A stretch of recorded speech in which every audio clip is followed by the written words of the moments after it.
नमस्कार शेतकरी मित्रांनो, स्वागत आहे तुमचे सरकारी योजना मराठी माहिती यूट्यूब चॅनेलमध्ये। शेतकरी मित्रांनो, सगळ्यात अगोदर मी ह्या माझ्या यूट्यूब चॅनल मार्फत महाराष्ट्राचे दिवंगत उपमुख्यमंत्री श्री अजित दादा पवार यांना विनम्र श्रद्धांजली अर्पण करतो। ईश्वर त्यांच्या आत्म्यास शांती प्रदान करो। चला तर आपल्या मुख्य व्हिडिओला सुरुवात करूया।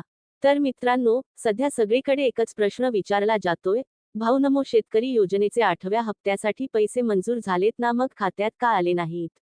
29 जानेवारीला बातमी आली होती की पैसे मिळणार, मग अचानक असं काय झालं की हप्ता रखडला? तुमच्या या प्रश्नाचे उत्तर आणि पैसे नक्की कोणत्या दिवशी येणार याची संपूर्ण माहिती आजच्या या व्हिडिओमध्ये आपण बघणार आहोत। मित्रांनो, विषय पैशांचा आहे, त्यामुळे व्हिडिओ अजिबात स्किप करू नका। मित्रांनो, सर्वात आधी एक गोष्ट सांगतो, नमो शेतकरी महासन्मान निधी योजनेच्या 8व्या हप्त्यासाठी वित्त विभागाने 29 जानेवारीलाच मंजुरी दिली होती। म्हणजे काय, तर सरकारकडून पैसे द्यायची तयारी पूर्ण झाली आहे, पैसा तयार आहे। मग अडचण कुठे आली? तर झालं असं की 29 जानेवारीला मंजुरी मिळाली, नियमानुसार दुसऱ्या दिवशी म्हणजेच 30 तारखेला किंवा शुक्रवारी याचा शासन निर्णय निघणं अपेक्षित होतं। पण त्याचवेळी राज्यावर एक दुःखाची बातमी आली। राज्याचे उपमुख्यमंत्री अजितदादा पवार यांच्या अचानक निधनामुळे राज्यात 3 दिवसांचा दुखवटा जाहीर करण्यात आला। जेव्हा असा दुखवटा जाहीर होतो तेव्हा शासकीय कामकाज आणि मोठे निर्णय काही काळासाठी थांबवले जातात। नेमकं यामुळेच जानेवारी 30ला शुक्रवारी जो जी.आर. निघणार होता तो निघू शकला नाही। आता तुम्ही म्हणाल, भाऊ मग शनिवारी का नाही जमा झाले? तर मित्रांनो, शुक्रवारी जी.आर. निघाला नाही आणि त्यानंतर शनिवार व रविवार अशा सलग सुट्ट्या आल्या। शासकीय सुट्टीच्या दिवशी बँकेचे व्यवहार आणि जी.आर. काढण्याची प्रक्रिया सहसा होत नाही, त्यामुळे पैसे तयार असूनही केवळ शासकीय प्रक्रिया आणि दुखवटा यामुळे हा हप्ता 2 ते 3 दिवस पुढे ढकलला गेला आहे।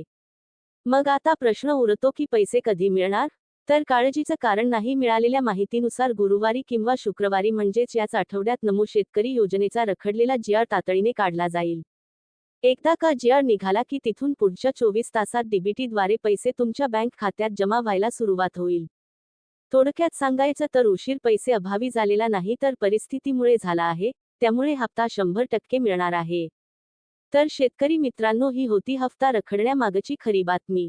तर मित्रांनो, या आठवड्यात शुक्रवारपर्यंत नमो शेतकरी योजनेचा 8वा हप्ता जमा होण्याची 100% शक्यता आहे।